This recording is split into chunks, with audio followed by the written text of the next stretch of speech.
শেষ অবধি ইরানের সঙ্গে আমেরিকা ইসরায়েলের যুদ্ধ কি শেষের পথে? জল্পনা উস্কে পাকাপাকিভাবে হরমুজ প্রণালী খুলে দেওয়ার কথা ঘোষণা করলেন আমেরিকার প্রেসিডেন্ট ডোনাল্ড ট্রাম্প। সেই সঙ্গে তিনি জানিয়েছেন ইরানে অস্ত্র পাঠানো বন্ধ করতে রাজি হয়েছে চীন। গত শনিবার ইসলামাবাদে ইরান এবং আমেরিকার প্রতিনিধিরা আলোচনায় বসেছিলেন, কিন্তু 21 ঘন্টার সেই আলোচনা ব্যর্থ হয়। এরপরে ট্রাম্প ঘোষণা করে দেন হরমুজ প্রণালীতে অবরোধ শুরু করবে আমেরিকা। ইরানের বন্দর হয়ে আসা বা ইরানের বন্দরের দিকে যাওয়া কোনো জাহাজকে যাতায়াত করতে দেওয়া হবে না। ইতিমধ্যে দ্বিতীয় দফায় শান্তি বৈঠকের সম্ভাবনা তৈরি হয়েছে। আর এই আবহে বুধবার যাবতীয় মতবিরোধ মিটিয়ে ফেলার ইঙ্গিত দিলেন ডোনাল্ড ট্রাম্প।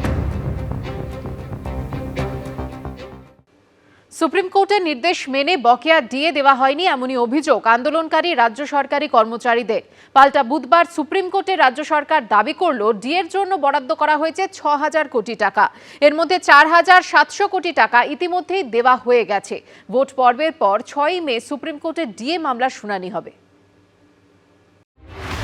বিধানসভা ভোটের ফল ঘোষণার পর হবে ডিএ মামলার শুনানি। বুধবার মামলাকারীদের অভিযোগের মুখে রাজ্য সরকার সুপ্রিম কোর্টে দাবি করল ডিএর জন্য বরাদ্দ করা হয়েছে 6,000 কোটি টাকা। এর মধ্যে 4,700 কোটি টাকা ইতিমধ্যেই দেওয়া হয়ে গেছে। পাল্টা আন্দোলনকারী সরকারি কর্মচারীদের দাবি হিসেবে কারচুপি করা হয়েছে। এটা সত্য কথা, কর্মচারীরা কিছু টাকা পেয়েছে, কিন্তু রায় অনুযায়ী পায়নি।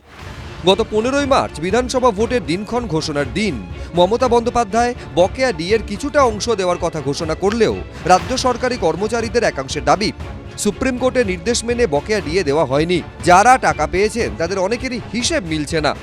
এখানে হিসেবের একটি ব্যাপক কারচুপি করা হয়েছে এবং আমরা আজকে সুপ্রিম কোর্টে এই ব্যাপারটাই তুলে ধরতে চেয়েছিলাম যে আদৌ 25% দেয়নি।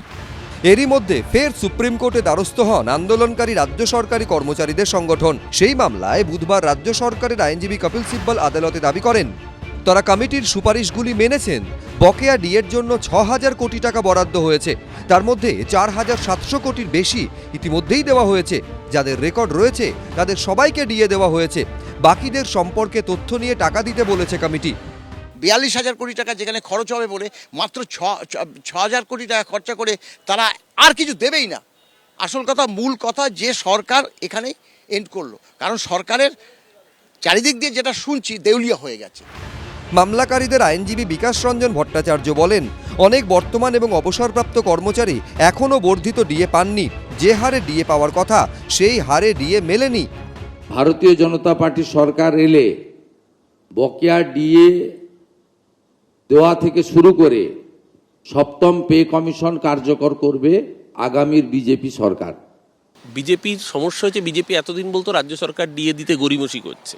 সেই রাজ্য সরকার যখন ডিএ দেওয়ার সিদ্ধান্ত নিয়েছে তখন এদের ফেস সেভিংয়ের জন্য আর কোনো উপায় নেই মার্কেটে এই ধরনের অপপ্রচার করা ছাড়া। আগামী 6 তারিখ মে মাসে শুনানি হবে, তখন দুধ কা দুধ পানি কা পানি হবে। 4 মে বিধানসভা ভোটের রেজাল্ট বেরোবে। 6 মে ডিএ মামলার পরবর্তী শুনানি। সৌভিক মজুমদার, বিজেন্দ্র সিংহ, হিন্দোল দে, এবিপি আনন্দ।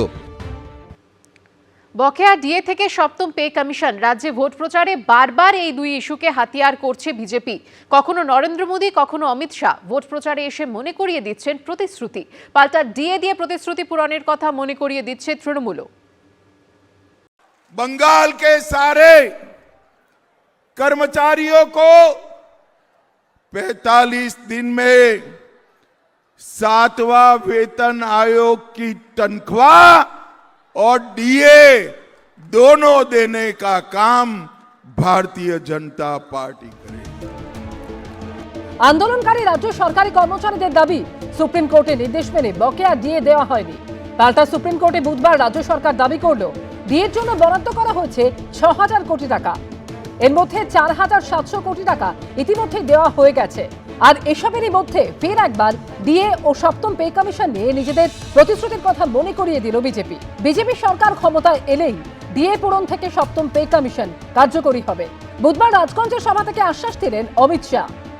बंगाल के सारे कर्मचारियों को 45 दिन में 7वां वेतन आयोग की तनख्वाह और डीए दोनों देने का काम भारतीय जनता पार्टी करेगी। বিজেপি চেষ্টা করে দেখেছে, কিন্তু বিজেপি প্রতিবারই প্রত্যাখ্যাত হয়েছে। মুখ্যমন্ত্রী যেহেতু ডিএর ঘোষণা করে দিয়েছেন, তার নিজের অফিসিয়াল সোশ্যাল মিডিয়া হ্যান্ডেল থেকেও আপনারা দেখেছেন নির্বাচন ঘোষণা করার আগেই মুখ্যমন্ত্রী সেই ঘোষণা করে দিয়েছেন। তার ফলে বিজেপির হাতে যে শেষ অস্ত্র ছিল, যেটাকে পলিটিক্যালি ইউজ করতে পারতো, সেই অস্ত্রটাও বিজেপির হাত থেকে চলে গিয়েছে। সেই জায়গায় দাঁড়িয়ে রাজনৈতিক দেউলিয়াপনার নিদর্শন এই ধরনের সস্তার অবাস্তব অভিযোগ, এই অভিযোগের কোনো সারবত্তা নেই। গত সপ্তাহে ভোটের প্রচারে এসে সপ্তম পে কমিশনের প্রতিশ্রুতি দিয়েছিলেন প্রধানমন্ত্রী।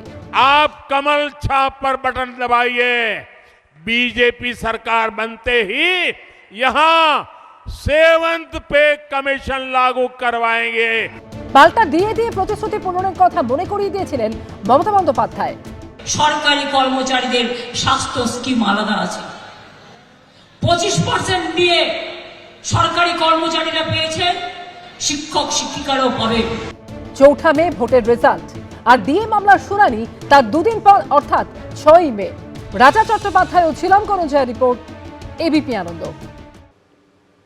তৃণমূলের একটা অ্যারেস্ট হলে আপনাদেরও হাজারো অ্যারেস্ট হবে, নাম না করে বিজেপির উদ্দেশ্যে এমনই হুঙ্কার ছাড়লেন মমতা বন্দ্যোপাধ্যায়। পাল্টা বিজেপির কটাক্ষ, ভয় পেয়ে অসংলগ্ন কথা বলছেন তৃণমূল নেত্রী। इंस्ट्रक्शन दिए बोलते तृणमूल सबाई के गिरफ्तार करो, अगर तृणमूल का एक अरेस्ट होगा तो आपका भी हर मालूम होना चाहिए, हजारों अरेस्ट होगा। सिंडिकेट राज खत्म करना है या नहीं करना है? ममता के गुंडों को जेल की सलाखों के पीछे पहुंचाना है या नहीं पहुंचाना है? সোমবার ইডির হাতে গ্রেফতার হয়েছেন তৃণমূলের ভোটকুশলী সংস্থা আইপ্যাকের ডিরেক্টর ভিনেশ চান্দেল। আইপ্যাক কর্তার বিরুদ্ধে হাওয়ালার মাধ্যমে প্রায় 50 কোটি বেআইনি লেনদেনের অভিযোগ উঠেছে। এই আবহে মঙ্গলবার সরব হন মমতা বন্দ্যোপাধ্যায়। মধ্যরাতে ইডিয়েট করছে, একজনকে গ্রেফতার করবেন, 1000 জন বেরোবে। বিধানসভা ভোটের মুখে ভয় দেখানোর রাজনীতি চলছে বলে সোমবারই অভিযোগ করেছিলেন অভিষেক বন্দ্যোপাধ্যায়। এক্স হ্যান্ডেলে তিনি লেখেন, পশ্চিমবঙ্গে যখন সুষ্ঠু এবং অবাধ ভোটের দিকে এগিয়ে যাওয়ার কথা, তখন এই পদক্ষেপ একটা হিমশীতল বার্তা দিচ্ছে যে বিরোধীদের দিকে থাকলে আপনারও একই পরিণতি হতে পারে। এটা গণতন্ত্র নয়, ভয় দেখানো। বুধবারও আক্রমণাত্মক ছিলেন মমতা বন্দ্যোপাধ্যায়। इंस्ट्रक्शन दिए बोलते तृणमूल सबाई के गिरफ्तार करो, अगर तृणमूल का एक अरेस्ट होगा तो आपका भी हर मालूम होना चाहिए, हजारों अरेस्ट होगा और हमारा हजारों मामले निकालेंगे। তৃণমূল কংগ্রেস, মমতা বন্দ্যোপাধ্যায় পুরো দলটা ভয় পেয়ে এখন এরকম অনেক অসংলগ্ন কথাবার্তা বলছে। মানুষ যখন বেশি ভয় পেয়ে যায় না, তখন দেখবেন কেমন পাগলের মতো ভুল বকে। মমতা বন্দ্যোপাধ্যায় এবং তার দলবল সেটাই করছে। সব মিলিয়ে তরজা তুঙ্গে। অর্ণব মুখোপাধ্যায়, অরিন্দম সেন ও বিজন চক্রবর্তীর রিপোর্ট, এবিপি আনন্দ। এবিপি আনন্দ, এগিয়ে থাকে, এগিয়ে রাখে।